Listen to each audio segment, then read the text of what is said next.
Hey guys, Pastor Casey here again. I told you guys yesterday that I was going to be shooting some videos and trying to just connect with you guys through social media. Um, Put it on Instagram, put it on Facebook, remind you guys that it's there. So Sunday, we have been going through the Now and Later series, which is a book on Proverbs. And so this is my test. You guys are going to be guinea pigs for me, and I appreciate it. I wanted to give you a recap of what you guys missed on Sunday. So I'll be up front and be honest, this is not something that's my forte or my strength, but I'm going to try this, and this will be fun. So just hang out with me for the next 5 or 10 minutes. I'm going to leave some discussion questions on the comments of the video, if possible, or right by the side. As you're going through this, you look through this verse. This is going to be Proverbs chapter 14. Look through the 5 questions and spend some time with God, and quiet time a little bit over this afternoon or the next couple of days when you see this video, and really just think through this idea that we all have goals. We have goals that God has given us, or that we have, that we want to accomplish in our life, and what they really take for us to accomplish in our life is really, it has to be going beyond words, because talk is cheap. I'm sure you've heard that. So the bottom line for our video this is week 3 now and later. We would have done this on Sunday morning during our life group time, but I'm glad that we can still kind of accomplish this, at least in recap form, for this morning. But the bottom line for our study says the end you want tomorrow is connected to what you do today. And truth be told, it's really easy for all of us to think and to say, hey, I have a goal. I have a goal that I want to accomplish something. And I'll give you an example. When I was in high school, I didn't really care too much about my grades because I was too busy chasing sports. And then I got into ministry when I was 14 years old, 15 years old. And that's all I really cared about too, was just doing Disciple Nows and being part of the youth group. School, as far as academic goals, was not very important to me. As far as a goal for that, I think that's why when I went to college, I got a lot more into it, because I was actually having to pay for it, right? But it was one of those things. I watched God transform me with goals about what was important. I wish I would have looked at my grades as being more important. I think I would have had bigger opportunities to go certain places. I know the Lord was ordaining my steps to go. I went to junior college for 2 years, which is great, and I absolutely recommend that for those that's the path they need to. I got core credits that I needed for 2 years. I got to spend more time with my family, which was important to me. And then I transferred to Truett McConnell 2 years and spent the last 3 years of my college career there. That's when I got serious about my grades, because I was paying for it. But when we have goals, it was one of those things. I told myself in high school, hey, I really would like to make all A's. But it wasn't until college that I worked at making all A's. And it wasn't until seminary that I really made all A's, because I was really paying for it. And I really felt like I needed to do my best work with the Lord. But maybe you have some other goals even right now.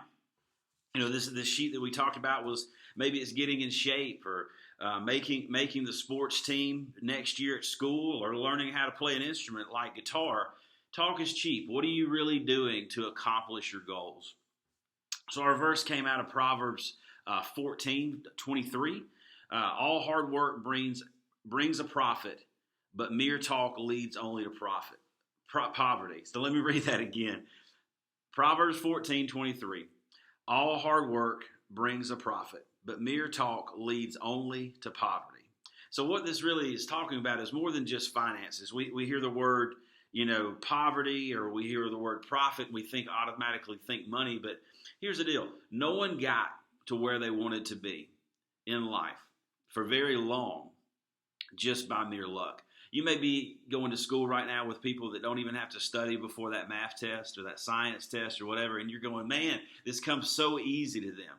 That's going to catch up to them, trust me. Or you may have someone that's ridiculously talented at the sport that they're playing right now. They're automatic shoe-in for the varsity team. They don't even have to go out for any kind of tryouts. They're going to be in the starting lineup. Believe me, that will catch up to them one day too. The world just recently lost Kobe Bryant. And I'm thankful that from what I hear about his life that he became a believer. Even Kobe Bryant had a ridiculous work ethic.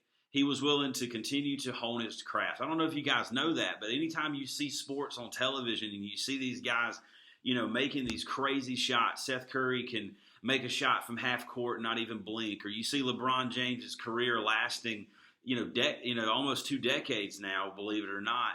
These guys are sitting there practicing when they're not on TV. They just don't show up 30 minutes before the game starts, hit an interview with TNT and talk to Charles Barkley and go, hey, man, I'm going to go shoot some, hit a 30-30 night.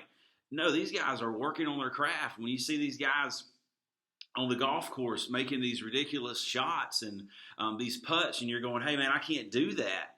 They're out there all the time working on the craft and working on what's going there. And when you think about the goals that you guys want, are you really willing to pay the price to make the grind for what you need so that you can get there?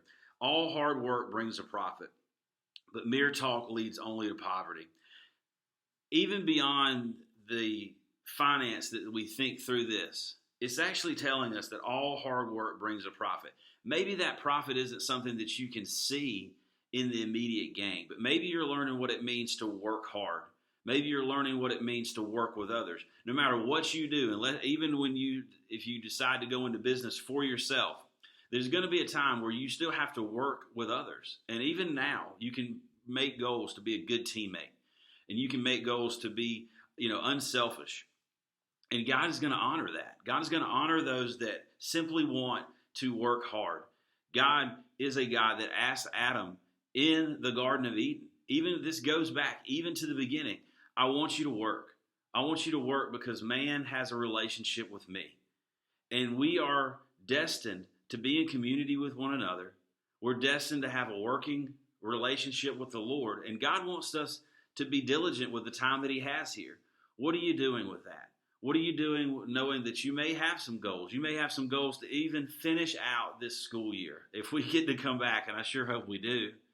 But are you willing to pay the price for what it looks like to set goals and then work at them? I love this, that it said the end you want tomorrow is connected to what you do today. That's our bottom line.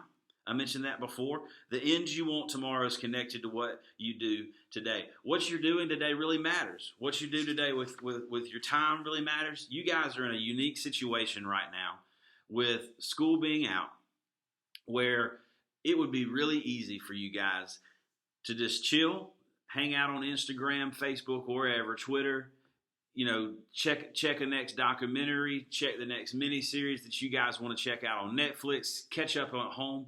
All that stuff, I would encourage you to do. Take a breather, take a rest, enjoy an extra sabbatical this week, because maybe in the last few weeks, that's not something that you had an option of doing.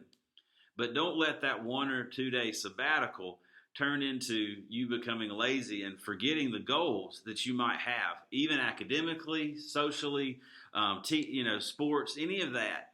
God still is in control of this week. He's in control of the next few weeks, months of your existence, and he wants you to work on the goals that you might have. And this actually says at the same time, sometimes it's difficult for us to reach our goals because we feel helpless, because it isn't fun. Maybe we're afraid to fail, or we don't know even where to start. All of those amount to excuses. You may feel helpless, and you need to reach out and see if there's people around you that could help you. You may know that it's not going to be fun. You need to know that. You need to know that there's a chance that you could fail and learn a different lesson than what your goal is actually is for you to accomplish. And simply, you may not know where to start today. I encourage you, if you have a goal, pray about it. Talk to your friends. Talk to me. Hit me up. Comment on this video. I'd love to chat. We all have goals that God wants us to accomplish. We all have goals, even for the next week, that we want to accomplish. What are you doing right now that you could accomplish that goal? I want you to think through the questions that I've listed. That's about it. This is what we're talking about for Sunday. What's one thing that you can do this week that you can ultimately decide, hey, I'm going to work on my goal. I'm going to work on my goal this week to reach this goal. And each time that I do something this week, I'm going to drop a piece of candy in a jar. And then I'm going to go back and look at that jar and see how many times I intentionally worked towards my goal this week, even if I had to sit at home away from school. Then go back in a couple of weeks and see how far you are on your goal. I think you'd be surprised. God wants you to work hard. God ultimately wants you to know that the end you want tomorrow is connected to what you do today. And I think you can do it. I'd love to see you make an effort. Thanks so much for checking this out. Feel free to look through the discussion questions. If you have any questions, concerns, comments, feel free to comment in the video. I'd love to see it. Thanks for hanging out with me, guys.